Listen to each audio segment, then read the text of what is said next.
O to tako nježno rukom me miluje, ko mi toplom rukom čelo dodiruje.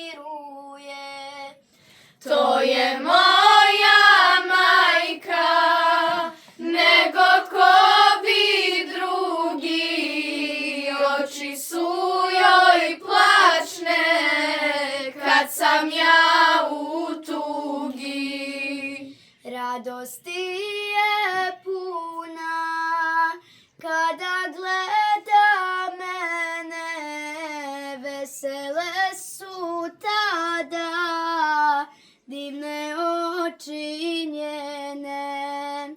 Može neko drugi tako nježan biti ili kao majka može li suze liti? Zašto dobro dijete ne misliš o tome, čini dobro majci ko nikom drugome.